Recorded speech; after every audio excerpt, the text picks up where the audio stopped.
Boa tarde, amigos. Boa tarde. Para mim é uma grata satisfação estar aqui nessa casa tão especial mais uma vez. Acho que depois dessa reclusão forçada, digamos assim, que a gente passou com o período mais crítico da pandemia, é a primeira vez que eu estou de retorno, muito feliz. Agradeço ao convite merecido da casa, em nome de Selma. Estendo esse agradecimento a todos os trabalhadores deste santo lugar.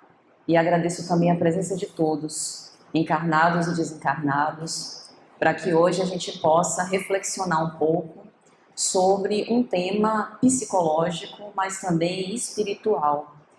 A identidade como Jesus. A identidade de que nós fazemos referência tem a ver com um conceito psicológico chamado de identificação.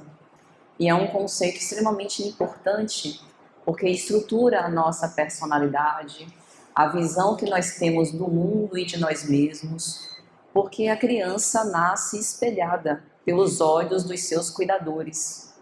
E quando a gente fala sobre esse processo de identificação do ser espiritual para com o Cristo, de forma análoga, o que nós queremos fazer refletir é que todos buscamos Deus. E à medida que elegemos um modelo perfeito como Cristo, para que possamos com ele nos identificar, isso necessariamente se converte em um estímulo para que possamos viver melhormente conforme o amor. E eu disse que todos nós buscamos Deus, embora de forma sumamente diferente. Alguns buscamos Deus entrando nos templos sagrados, nas casas espíritas, nas igrejas católicas, nas igrejas protestantes, nos templos budistas, nas sinagogas.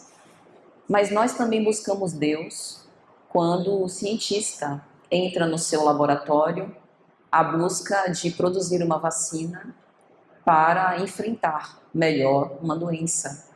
Nós buscamos Deus como quando uma mãe embala o seu filho febril, doente, nos seus braços, para que com aquele carinho, com aquela atenção, com aquele gesto, aquele sofrimento de um ser tão indefeso e tão vulnerável possa de algum modo ser dirimido, junto com a angústia da própria mãe, que por vezes recorre aos recursos médicos, da sua rede de apoio, mas em certos momentos só o amor mesmo para conseguir dar conta, né, dessa travessia de certos momentos aflitivos. Nós buscamos Deus também nos momentos das nossas alegrias. Talvez isso não seja muito consciente por nossa parte. É muito mais comum que a gente se recorde da imagem do Pai protetor, que nos ama sempre com extremo devotamento e magnificência nos momentos de sofrimento. Mas nas nossas alegrias também lá está Ele. No momento em que nós somos privados de maiores infortúnios, nos livramentos que por vezes a gente não percebe do nosso dia a dia. Um acidente que estava prestes a acontecer e a gente, sem entender porquê, desiste de última hora de pegar um determinado caminho. Um criminoso que estava no nosso caminho, desnorteado, ignorante dos princípios do amor, que de alguma sorte recebe o encontro de alguém que o faz repensar sobre o ato naquele momento final.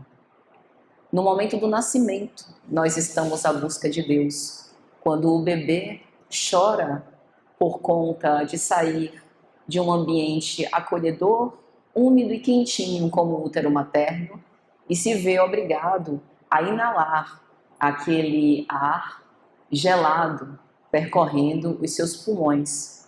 E nós também buscamos Deus, não apenas durante a nossa vida, mas também no momento da nossa morte. Momento, aliás, tem algumas questões do Evangelho segundo o Espiritismo, no capítulo 5, Bem-aventurados os aflitos, algumas perguntas que Kardec faz, que Santo Agostinho responde, e são perguntas, por exemplo, relacionadas à antecipação da morte nesse momento final. E o benfeitor espiritual é categórico ao dizer que qualquer iniciativa de nossa parte, mesmo que a pretexto de amenizar o sofrimento em, por exemplo, uma situação de que a pessoa esteja passando, né, por uma doença já bastante depauperado das suas forças, né, com um sofrimento muito grande, é sempre importante a gente pensar que esses últimos instantes desse breve fascículo da nossa vida imortal podem ser sumamente importantes para que a gente busque Deus.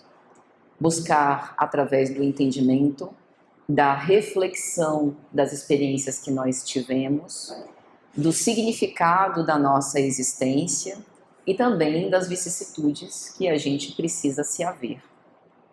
Joana de Ângeles Espírito tem uma expressão muito bonita.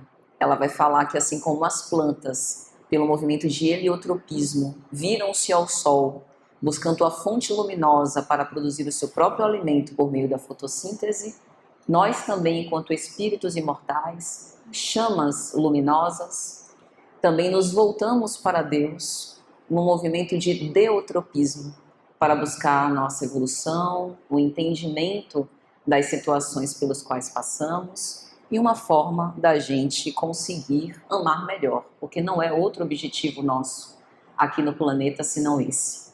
Engana-se quem pensa, por exemplo, que o processo da escola se destina a alargar a nossa capacidade de conhecimento. Isso é um pretexto. A gente frequenta pelo menos 20 anos da escola não para conhecer ciências, português, matemática, história, geografia e ciências afins. Esse é o pretexto para a gente conviver. Porque a escola é o primeiro laço social do indivíduo fora do círculo familiar. Talvez a primeira oportunidade, além do ambiente onde a gente vive, a rua, o condomínio, seja lá onde for, a vizinhança, né, na comunidade onde a gente está, a escola é talvez o primeiro laço em que a gente consegue compartilhar experiências, visões de mundo com pessoas mais ou menos da nossa faixa etária, vinda de lares e, portanto, de contextos culturais sumamente diferentes. E isso nos deixa expostos a situações de preconceito, de bullying, mas também situações felizes, das brincadeiras, das descobertas, das amizades, que fortalecem esse senso de solidariedade. Então a escola, em termos de trabalhos, provas, passar de ano, ir para a recuperação, nada mais é do que uma grande desculpa. Mais tarde a gente vai para a vida profissional e mais uma vez está ali colocada uma desculpa para que a gente possa conviver de novo. Engana-se quem pensa que o objetivo da vida é a gente se capacitar para que a gente possa se tornar bons profissionais tecnicamente e depois gozar de uma aposentadoria justa por um trabalho honesto. Tudo pretexto. O objetivo mesmo é que a gente consiga transformar cada uma dessas experiências numa experiência valiosa, para que a gente possa desenvolver vínculos, tratar bem do outro como a gente trata bem de si. Nos relacionamentos, mais ainda, relacionamentos familiares, relacionamentos amorosos, nós vamos nos aproximando de pessoas com quem a gente tem laços consanguíneos, no caso da família, com aqueles que a gente vai cativando ou que somos cativados pelos laços do coração, mas no fundo o objetivo não é outro senão a forma como eu trato a outra pessoa, que aliás é uma métrica da identidade com Cristo. É uma métrica da identidade da comunhão que a gente tem com Deus.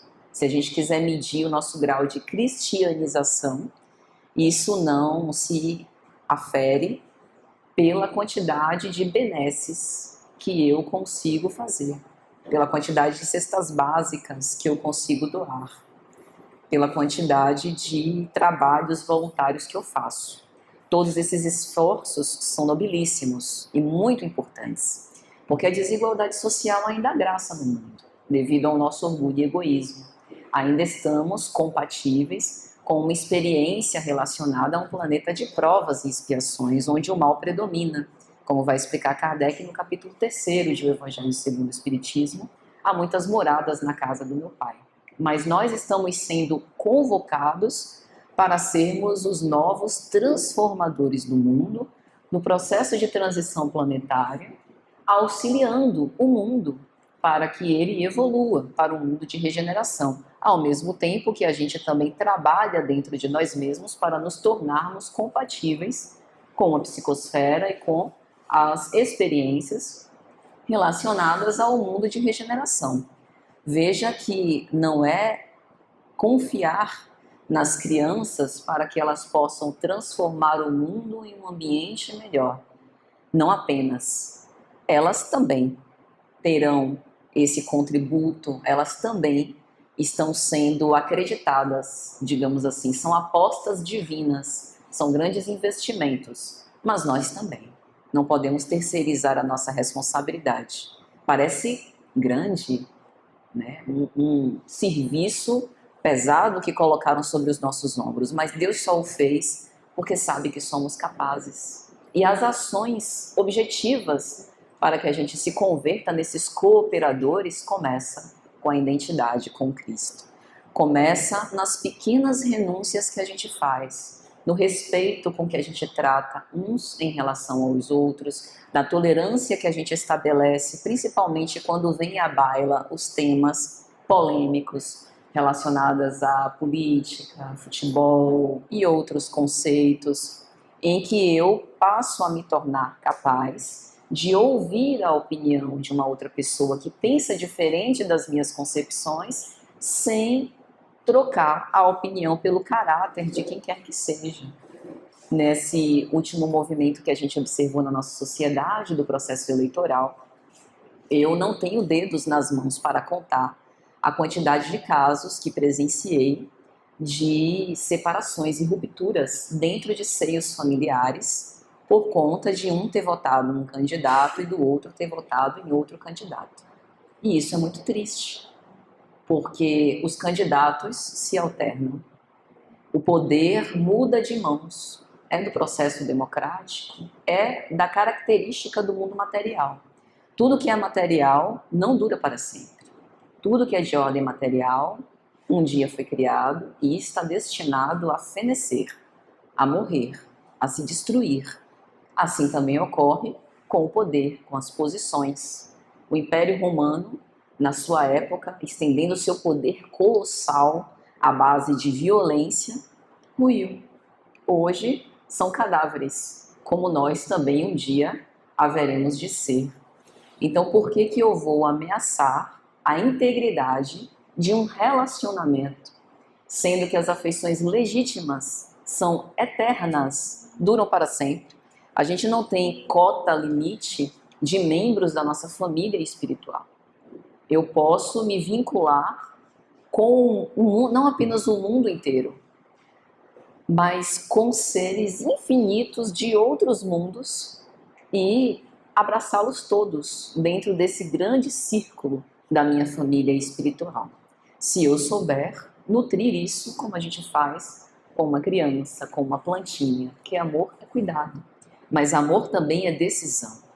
Às vezes a gente acha que o amor é apenas aquele arroubo apaixonado, em que eu sinto uma flechada do cupido no meu peito e a partir daquele momento todas aquelas sensações de coração acelerado, de sudorese, de nervosismo implicam que eu estou apaixonada e, portanto, que ali começa um ciclo do amor. Isso são hormônios. Amor é outra coisa.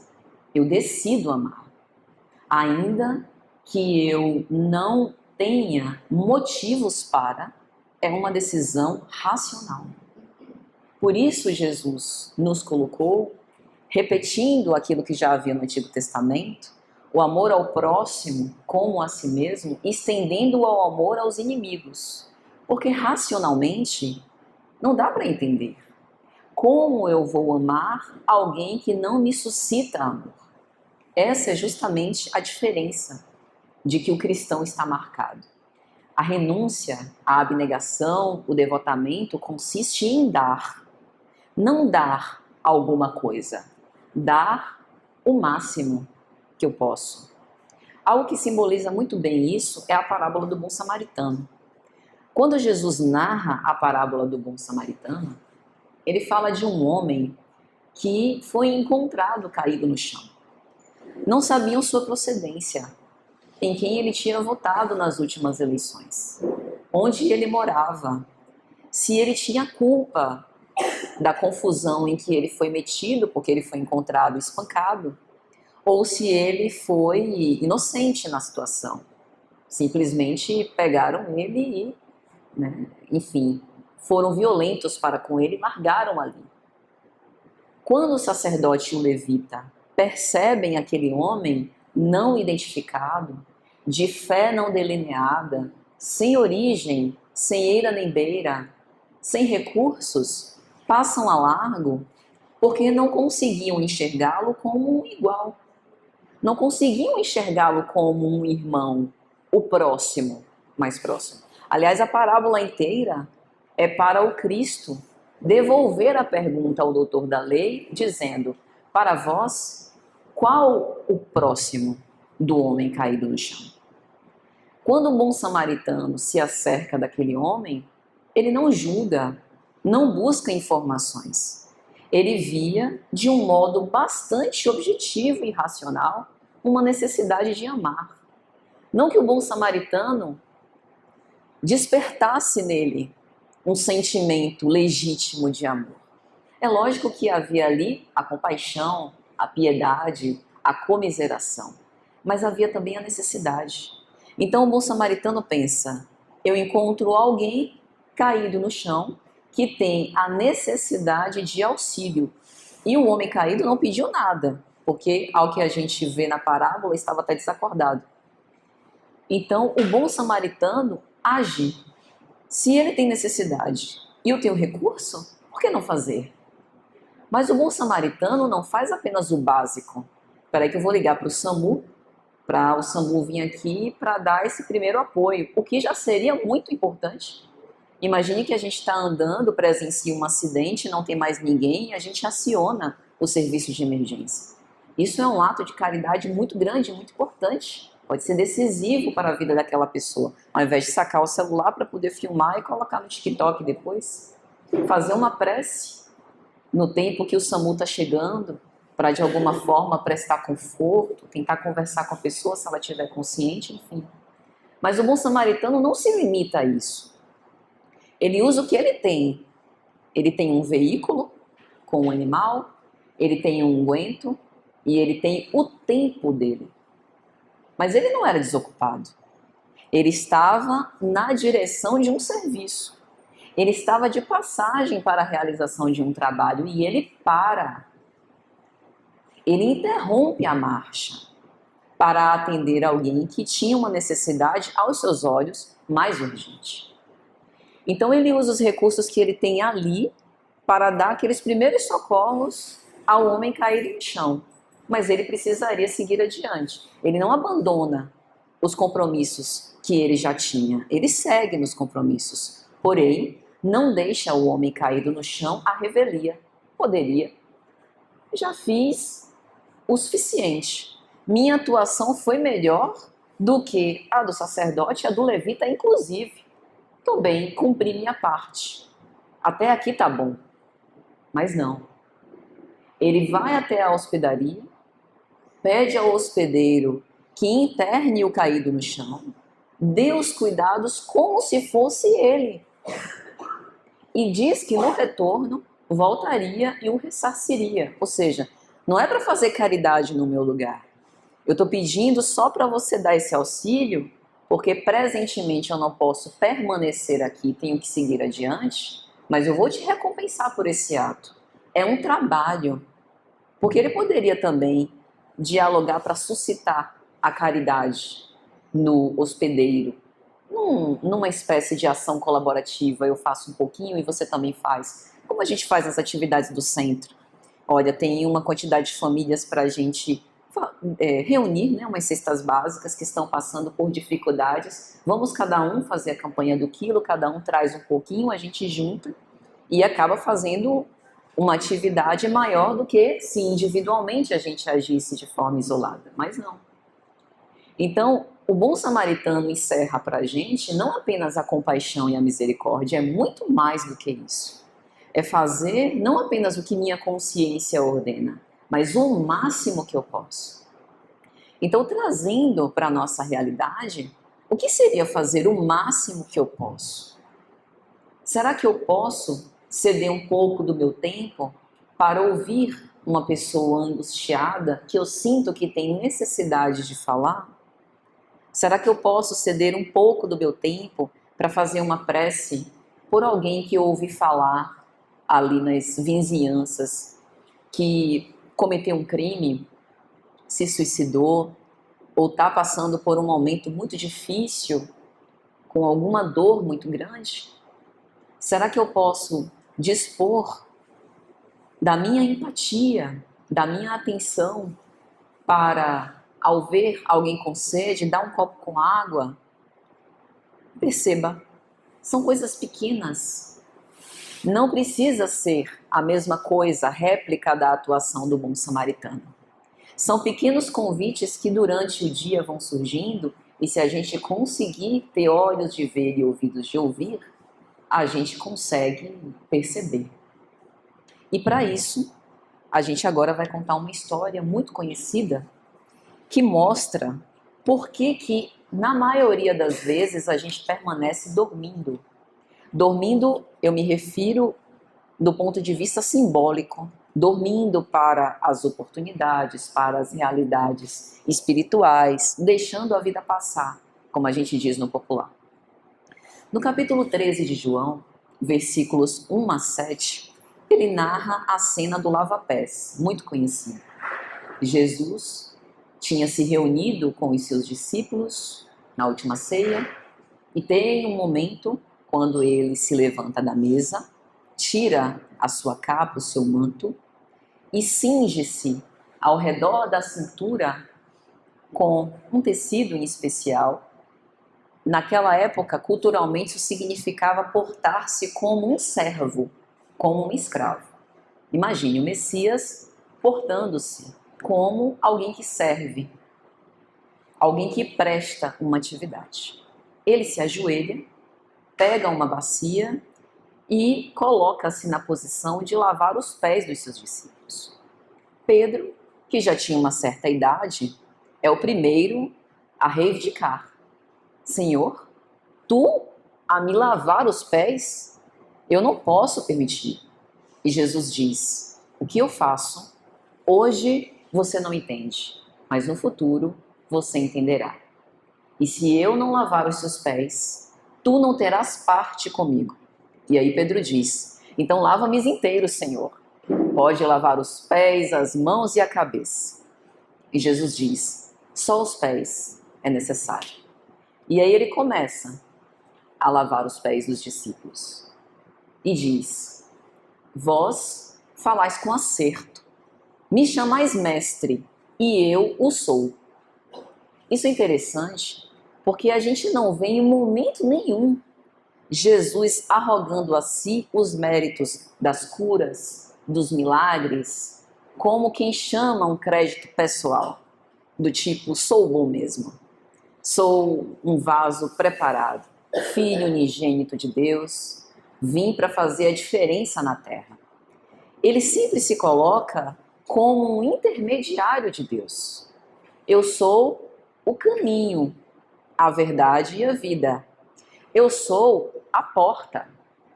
Eu sou a videira e vós sois os ramos. Eu sou o bom pastor. Sempre um instrumento da mensagem divina.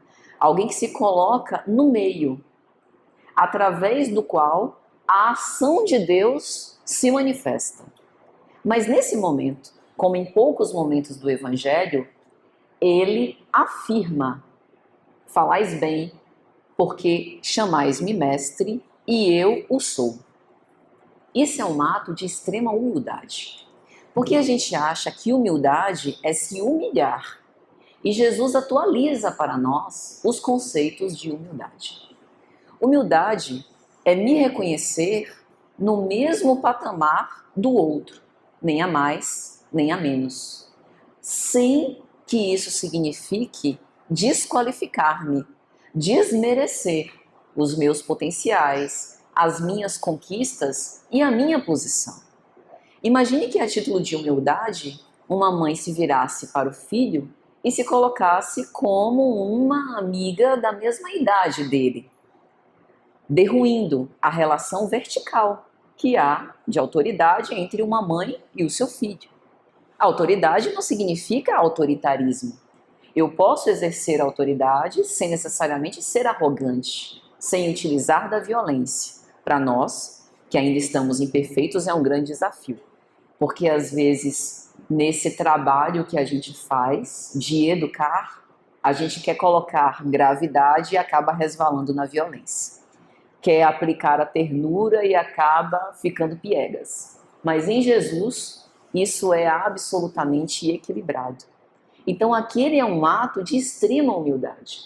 Ele lembra da posição de mestre, mestre em termos de preparação intelectual, porque sabe mais do que a soma de todos os gênios que a gente poderia aqui citar, e, sobretudo, do ponto de vista moral, porque já havia passado desde aquela época por todos os processos humanos que nós ainda haveremos de passar.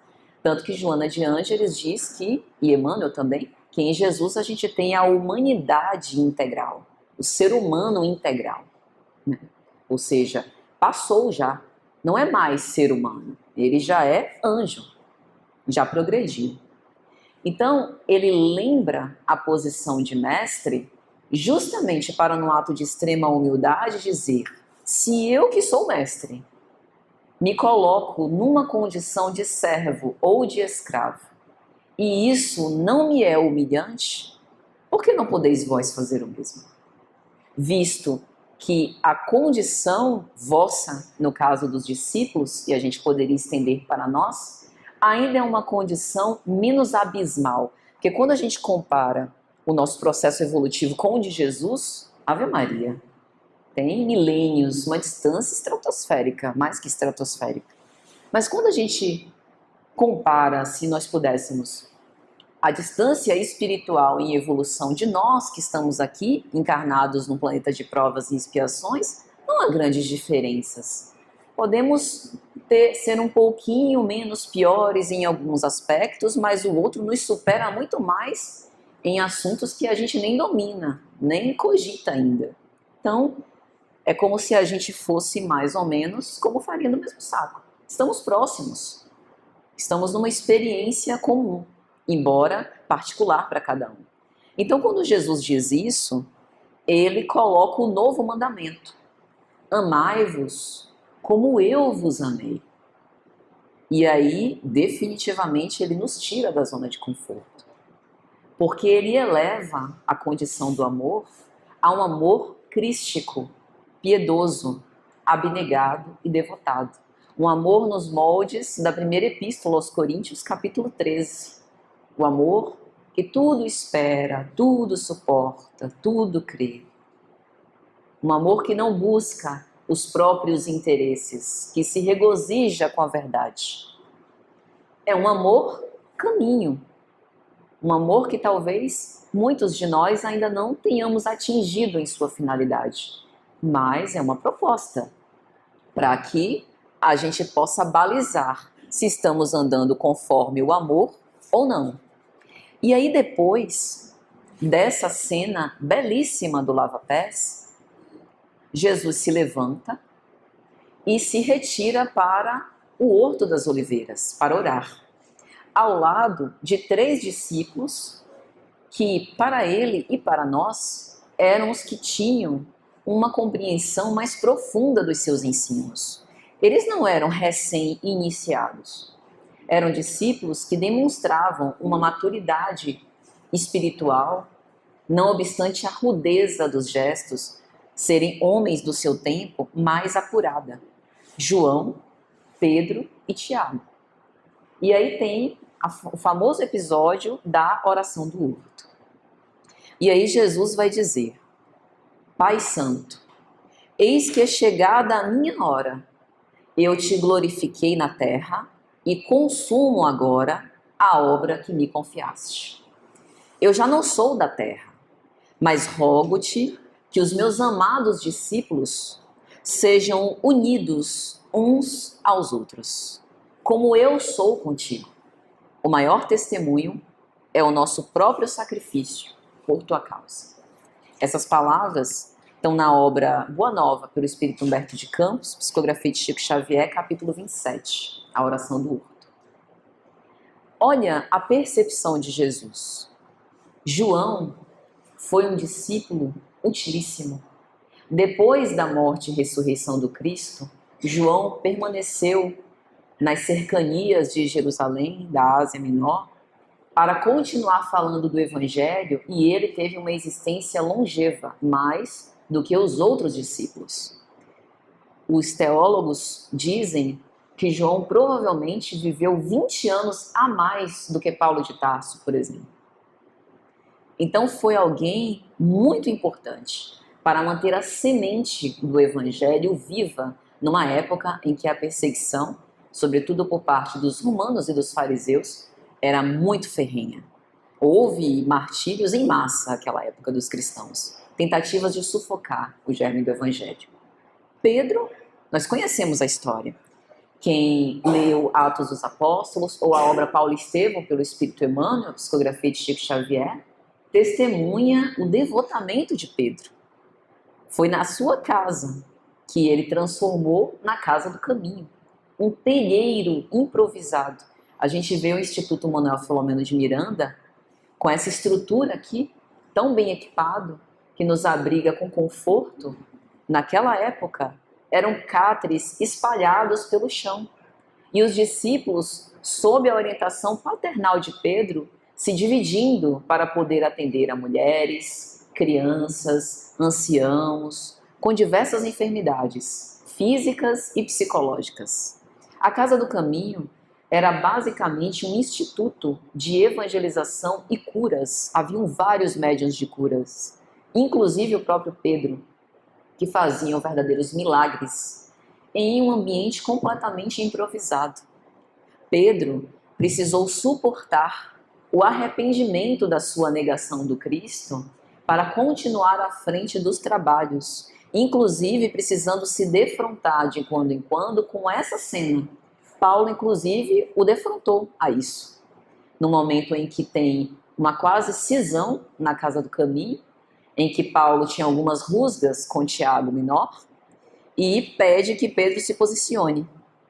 E Pedro, testemunhando uma profunda humildade, vai dizer: eu mesmo não tenho condições de ser métrica de moralidade para que quer que seja. Eu errei. No momento em que o Cristo me convocou ao testemunho, eu não pude dar. Então, eu realmente não posso tomar partido. E ali, naquele momento, ele adota uma postura equilibrada que foi fundamental para que os trabalhos da Casa do Caminho permanecessem. Tiago Maior, irmão de João, foi o primeiro mártir do cristianismo primitivo, antes de Estevão. Na obra Paulo e Estevão, a gente tem essa notícia. Foi brutalmente assassinado. É interessante que o diálogo de Jesus com Salomé, a mãe deles, em que ela pede que coloque um filho à direita e outro à sua esquerda, e nesse momento Jesus diz: mulher, eles estarão acaso preparados para sorver o cálice que o Pai me preparou? Falando sobre os graves testemunhos. Então, nós estamos falando, de fato, de 3 apóstolos muito importantes para o movimento do cristianismo primitivo. Não é à toa que Jesus o escolhe para orar, vigiar e meditar com ele. Mas o que acontece? Quando eles chegam no Horto das Oliveiras, Jesus começa a orar. Naquela derradeira hora, pede vigilância e oração. Os discípulos, com muita boa vontade e boa disposição, se puseram a meditar, mas dormiram. E aí a gente tem tantas interpretações para esse sono. Muitas vezes um movimento até de insinuação espiritual, de tentar fazer uma espécie de fascinação para os desconcentrar naquele momento. Talvez um sono que também tenha origens fisiológicas, mas independente do que tenha sido na verdade, o fato é que esse sono mostra para nós esses momentos quando às vezes a gente se perde desse objetivo de demonstrar a nossa identidade com Cristo. E aí Jesus explica o que significa aquele momento. Porque o que acontece é que eles dormem, Jesus chama a atenção deles, eles voltam a acordar, tentam meditar de novo, e pouco tempo depois, Judas chega com a soldadesca romana, indicando quem era o Cristo através do beijo na face, e o Cristo é levado preso. Então, realmente, aquela era a derradeira hora daquele momento mais íntimo de Jesus com seus discípulos. E aí, no fim do capítulo, Jesus vai explicar. A solidão experimentada no horto significa que cada espírito na terra tem de subir sozinho no calvário da sua redenção. A marcha do discípulo do Evangelho muitas vezes terá que ser solitária, uma vez que os familiares e os companheiros de confiança se entregam ao sono da indiferença.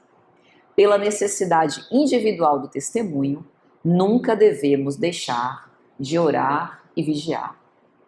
Isso não é apologia ao isolacionismo.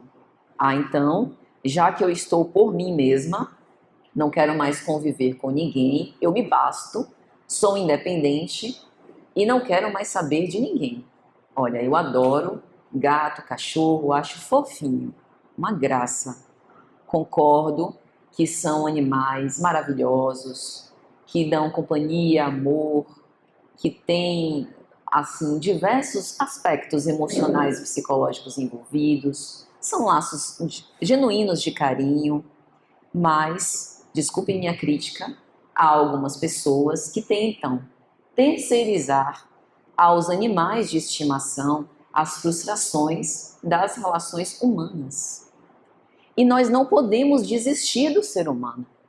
Isso é contrário ao Evangelho. Se eu não acreditar na possibilidade de renovação de um espírito, qualquer que seja, o mais criminoso, o mais endurecido, o que mais me feriu na vida, eu não posso dizer que eu sigo o Cristo. Porque a mensagem do Evangelho é uma mensagem redentora. Uma mensagem que mostra que qualquer que seja, em qualquer condição, pode se transformar se o quiser. Se ainda não fez, não é por falta de capacidade. Talvez não tenha chegado o momento de imbuir essa vontade para esse esforço redentor. Mas se eu deixo de acreditar e digo que o mundo não tem jeito e é melhor explodir a Terra para a gente começar do zero, eu não posso me considerar andando conforme o Evangelho. Porque se fosse assim, Jesus não teria vindo. Muitos emissários ele enviou antes dele, mas quis ele mesmo semear pessoalmente. E ele não fez isso por outro motivo, penso particularmente, senão confiar que as sementes germinariam em algum momento.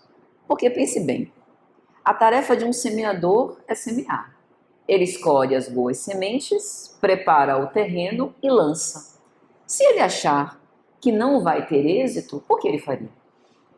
Então a confiança que o Cristo tem em nós, o amor que ele dedica à experiência humana, deve ser suficiente para aumentar a nossa fé e esperança na humanidade, a começar por nós mesmos, porque muitas vezes nós não nos perdoamos, não nos aceitamos como a gente se coloca.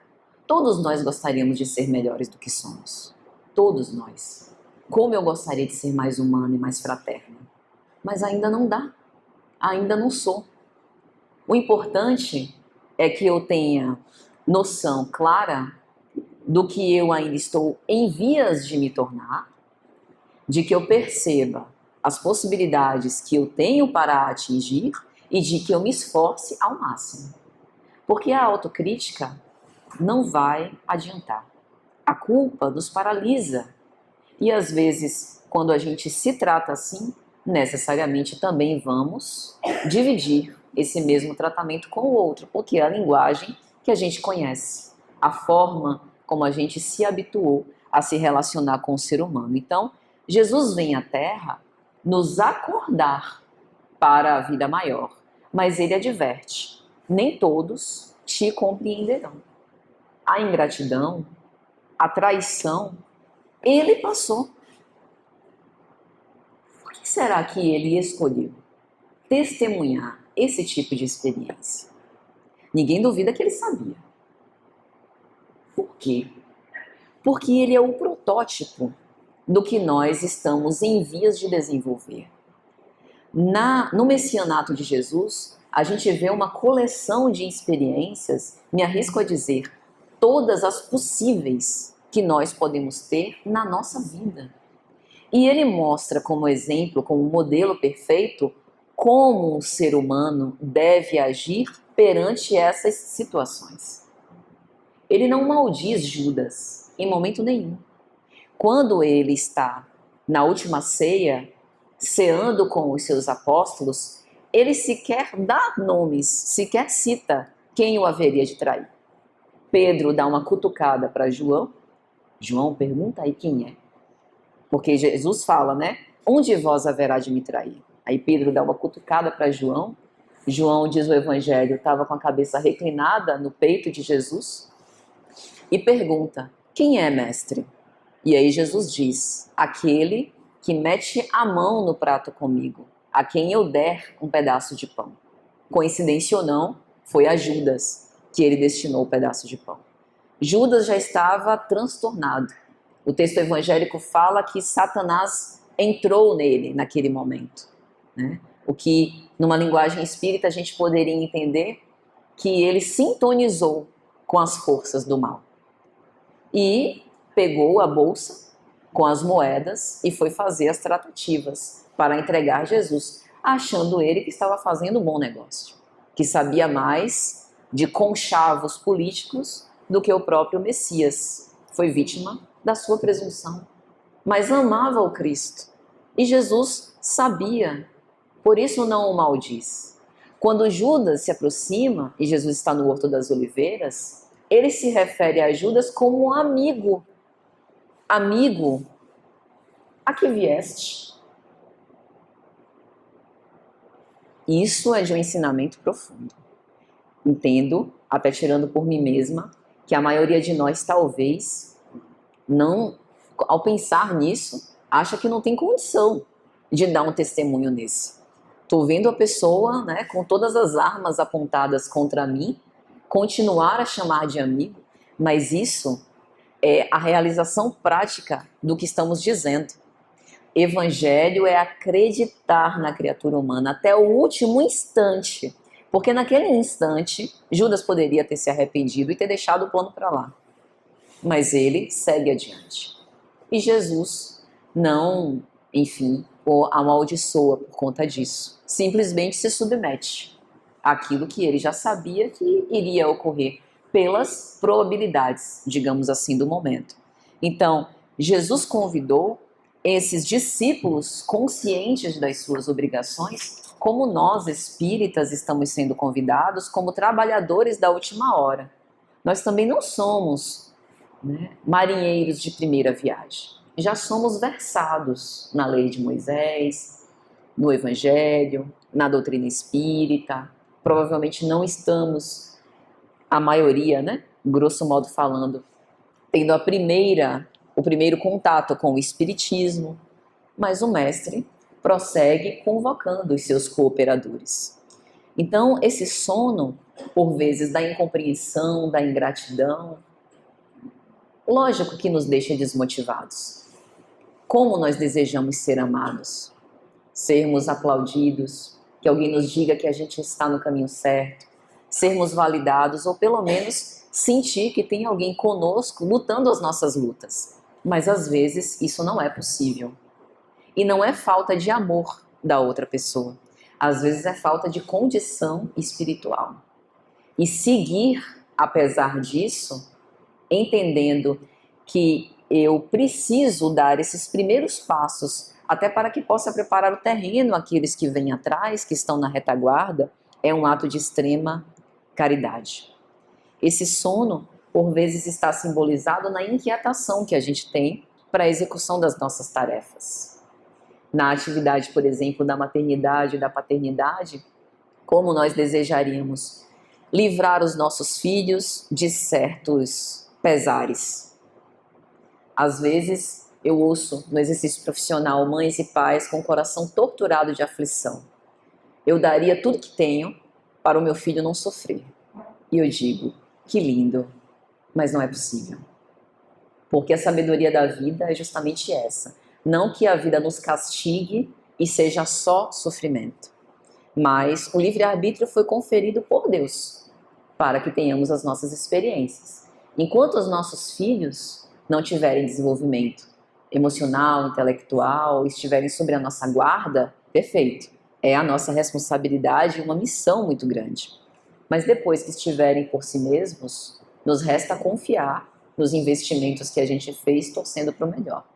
É como a tarefa do semeador. A gente escolheu as sementes, preparou a terra, jogou as sementes, deixou passar, alternarem-se os climas, a chuva, o sol, e está torcendo para que a árvore dê bons frutos. Mas às vezes a gente planta mamão e nasce laranja. Às vezes a gente planta e não nasce, só vai nascer depois. Fazendo só um pequeno inserto de um traço, né, pessoal, eu fui evangelizada aos 9 anos de idade. E eu passei dos 9 aos 30 sem emergir na religião. Mas essas sementes ficaram. Eu fico hoje agradecendo aos meus evangelizadores e pedindo a Deus que os recompense, porque fico pensando que talvez em algum momento possa ter gerado alguma frustração de expectativa. Mas, em um momento, aquela sementinha eu procurei, quando busquei voltar-me novamente para a religião. Às vezes a gente passa a vida inteira para poder buscar. Às vezes, não nessa vida, mas em outras. Às vezes é imediato. Conheço pessoas que se evangelizaram na mesma época e desde aquela época continuaram com essas experiências. Cada caso é um caso. O importante é que a gente confie no processo e saiba que a gente tem um controle de bem pouca coisa. Eu não tenho o controle da minha sede. Não sei vocês, mas se eu quiser dialogar com o meu cérebro, não sinta sede agora, eu sou impotente para isso. E a gente quer ter o controle sobre o desenvolvimento dos outros, ainda que sejam nossos filhos, difícil. Tem uma mensagem de Emmanuel que ele vai comentar esse episódio de Velar com Jesus e vai dizer sobre a oração do horto que se ainda não podemos permanecer uma hora sequer com Cristo, como nós pretendemos a divina união com Ele pela eternidade? Porque a proposta é essa. Veja que no pedido do Cristo, ele roga pelos seus apóstolos, extensível para nós hoje, no século XXI, e ele pede, Pai, fortalece-os, para que um dia eles estejam em comunhão contigo, como eu sou contigo. Só que essa comunhão não é um processo automático, como uma auréola que é depositada sobre as nossas cabeças, que nos faculta a posição de anjos. É trabalho, esforço. Então, se a gente não consegue experimentar, testemunhar esses pequenos atos de renúncia no nosso dia a dia, na nossa vida prática, por uma hora que seja, como que nós alcançaremos essa comunhão eterna, essa identidade com Jesus? E aí, gente, tem uma obra de Joana, que é a obra Ilumina-te, que ela fala sobre a identidade com Jesus. E ela vai explicar que o processo de identificação, como eu falei no início, é um dos mais importantes sob o ponto de vista psicológico. Fundamentam os nossos processos psíquicos, a forma como a gente se vê enquanto ser humano e que a gente também enxerga o mundo.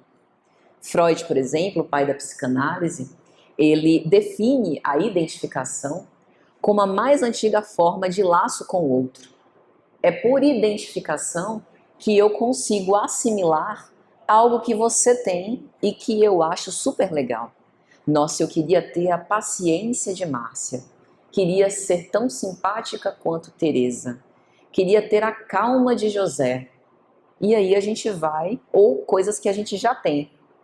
Nossa, aquela pessoa, eu acho ela tão parecida comigo, somos tão afins, temos uma sintonia tão grande.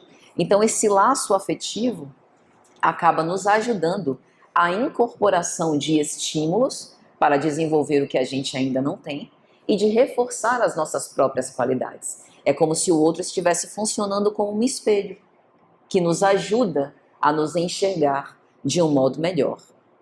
Então, isso ajuda a gente a estruturar os nossos valores, os nossos ideais, os anseios íntimos. Agora, vamos olhar um pouco para a sociedade do século XXI.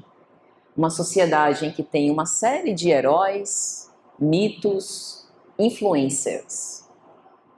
E vamos comparar as características deles, características muito louváveis em algumas vezes, né? Aquelas pessoas, por exemplo, super famosas que a gente segue, porque falam coisas legais que a gente concorda, porque nos trazem um aspecto motivacional, com Jesus.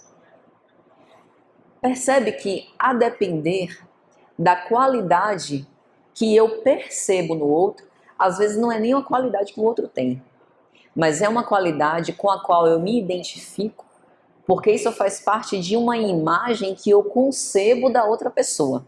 Vou dar um exemplo. Várias pessoas viram para mim e falam: nossa, Patrícia, eu queria ser tão calma quanto você. E eu respondo: eu também queria ser tão calma quanto eu aparento ser. Porque convivendo é que a gente sabe. A aparência e aquilo que a gente mostra, não necessariamente por falsear uma imagem, né, por montar um papel, empunhar uma máscara, mas às vezes é próprio da condição que a gente está. Aqui eu não estou à vontade como eu estou em casa. Então é natural que tenha algumas restrições, digamos assim, de excessos que não são cometidos em público. Então isso também ocorre com esses processos identificatórios que a gente tem com os famosos ou com as pessoas próximas de nós. Então o que Joana vai dizer é o seguinte: não é querendo ser moralizador para dizer quem a gente deve ou não deve seguir, mas é pensar que nós temos um modelo indefectível que pode espelhar as nossas ações e que por vezes permanece esquecido. A mensagem do Cristo é uma mensagem bastante conhecida, mas ainda hoje pouco vivida. E talvez, se nós pretendemos realmente trabalhar as nossas paixões dissolventes, trabalhar pelo nosso processo de aprimoramento moral, se a gente deseja fazer a diferença no mundo, termos uma vida mais significativa, isso talvez implique que a gente precise eleger melhor as nossas companhias. Tanto desses processos identificatórios, quanto as companhias muitas vezes espirituais. Tem uma obra de Emmanuel, Pensamento e Vida, em que ele vai falar no capítulo chamado Associação, que nós sempre somos a soma de muitos. Aqui não estamos sozinhos. Além das pessoas encarnadas que estão conosco, outros espíritos também sintonizam conosco, que também têm o mesmo desejo que a gente tem nesse momento: ouvir falar sobre Jesus, pensar em Jesus, pensar no Evangelho. Quando a gente confraterniza com a nossa família, idem. Em associações criminosas, também. Quando a gente está triste, a nossa tristeza jamais é solitária. Sempre é uma tristeza conjunta. Por isso que Joana de Ângeles sempre fala nas suas mensagens: espanca a tristeza, muda de panorama mental, tenta fixar-se em outras cenas, né, para que a gente não vitalize demasiadamente essa condição, a fim de que esta soma, digamos assim, de participação não nos deixe perdidos de nós mesmos, né? Então, esse processo de identificação não começou hoje. No cristianismo primitivo, quando Lucas integra o movimento dos cristãos primitivos, ele vai, na época, Antioquia, Paulo de Tarso estava lá, junto com Barnabé e outros apóstolos, e é ele quem dá a sugestão. Isso está na obra Paulo Estevão. Ele diz, olha, na época os homens do caminho eram assim conhecidos por seguir Jesus, chamados de peregrinos, caminheiros, né? E aí ele diz, eu acho que esse nome não é digno, porque caminhos há diversos, que nos levam para muitas situações. Seria melhor que nos chamássemos cristãos, e ele justifica. Esse título nos recordará a presença do Mestre, nos dará energia em seu nome e caracterizará de modo perfeito as nossas atividades em concordância com seus ensinos. Então, gente, essa identidade, ela é sempre feita à custa desse processo individual de dentro para fora. O Cristo já está em nós, mas por vezes ele permanece ainda crucificado. Somos nós que precisamos tirar ele dessas amarras, preparar um lugar bastante confortável para acomodá-lo, a fim de que a gente possa ter uma convivência mais pacífica, mais presente, mais constante. Jesus é presente nas nossas vidas, mas por vezes nós não estamos maleáveis o suficiente para sentir essa identidade com Ele. E essa identidade é feita através dos pequenos gestos, dos pequenos atos em que a gente o repete na nossa vida prática, independente da religião na qual a gente esteja. E, para concluir, eu vou trazer uma reflexão de Joana nesse capítulo. Ela diz assim: pode parecer contraditório, no século da ciência e da alta tecnologia, que o amor passe a governar a vida e os seres humanos. Ou seja, tanto avanço tecnológico, tudo ao alcance dos dedos numa tela de um celular. E o segredo, não tem um aplicativo não para a gente fazer o processo de evolução espiritual, né? Baixa o aplicativo. Se for para pagar alguma mensalidade, a gente paga sem problemas. Mas alguma coisa que facilite? Não, não tem. É só o amor mesmo. E ela diz, já foram tentados muitos outros comportamentos, que só resultaram em tristezas e tragédia, permanecendo imbatível apenas o caminho do amor, aquele que identifica a criatura com o Cristo. Experimenta-o e não te preocupes mais com nada. É um processo, porque ainda temos o apelo beligerante, belicoso. Este mal não está personificado em uma pessoa que é o demônio encarnado na Terra. Está em nós, que a gente vai trabalhando à medida que a gente trabalha os nossos sentimentos. Sentir raiva, experimentar até desejos de vingança mesmo, é comum. Outro dia eu me flagrei assim, confesso. Eu estava voltando para casa de carro e fui fechada no trânsito e a pessoa correu na minha frente. E por um lapso, um momento de invigilância, eu acelerei o carro e corri atrás da pessoa. Aí eu parei assim, vem cá, isso aqui é o quê? É birra? É competição? Isso vai dar onde? Arriscando minha vida, a vida de outras pessoas, por um gesto de vingança? Porque às vezes a gente pensa na vingança como tramar um assassínio contra outra pessoa, mas está nesses pequenos gestos de aparentemente justiça, que não tem nada a ver com justiça. Então, é o que Jesus diz, vigiai e orai sempre. Meus amigos, muito obrigada pela atenção e que Deus os abençoe.